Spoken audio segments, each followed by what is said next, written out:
সাতটি জেলায় ভারী বৃষ্টির পূর্বাভাস জানাচ্ছেন আবহাওয়া দপ্তর। তো উত্তরবঙ্গ সহ দক্ষিণবঙ্গের কোন 7টি জেলায় ভারী বৃষ্টির পূর্বাভাস জারি করছে আবহাওয়া দপ্তর, এই বিষয়ে তারা কি জানাচ্ছেন, এই বৃষ্টি কতদিন জারি থাকবে, বিস্তারিত জানতে হলে ভিডিওটিকে প্রথম থেকে শেষ অবধি সম্পূর্ণ দেখবেন। ভালো লাগলে লাইক করবেন। এই ধরনের লেটেস্ট খবরগুলি সবারই প্রথম পাওয়ার জন্য চ্যানেলটিকে সাবস্ক্রাইব করে আমাদের সঙ্গে থাকবেন। শনিবার সকাল থেকে আকাশের মুখ ভার, ক্রমশ শক্তিশালী হচ্ছে বঙ্গোপসাগরের নিম্নচাপ। হাওয়া অফিস জানাচ্ছেন বঙ্গোপসাগরের ওপরে যে নিম্নচাপ বলয় তৈরি হয়েছিল 19শে জুলাই সেটি আরও শক্তিশালী হয়ে পরিণত হয়েছে নিম্নচাপে।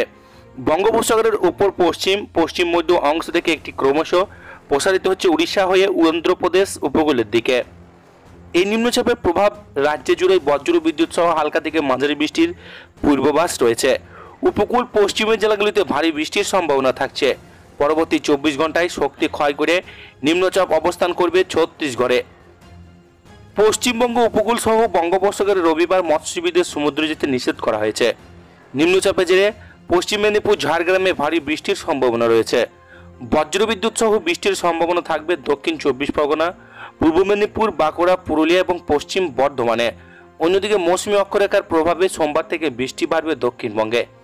রবিবার 21শে জুলাই মূলত আংশিক মেঘলা আকাশ থাকবে।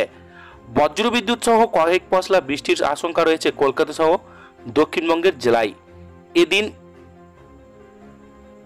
পশ্চিম বর্ধমান, ঝাড়গ্রাম, পুরুলিয়া, বাঁকুড়া, পূর্ব পশ্চিম মেদিনীপুর, উত্তর দক্ষিণ 24 পরগনা জেলায় একাধিক এলাকায় বৃষ্টি হতে পারে।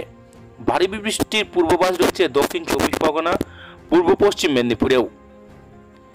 উত্তরবঙ্গের জলপাইগুড়ি, দার্জিলিং, আলিপুরদুয়ার এবং কালিম্পংয়ে বজ্রবিদ্যুৎ সহ বৃষ্টি হতে পারে। উত্তরবঙ্গে বেশ কিছু জেলায় হলুদ সতর্কতা জারি করা হয়েছে। জলপাইগুড়ি, আলিপুরদুয়ারে, কালিম্পং জেলার কিছু এলাকায় অতি ভারী বৃষ্টিপাত হতে পারে।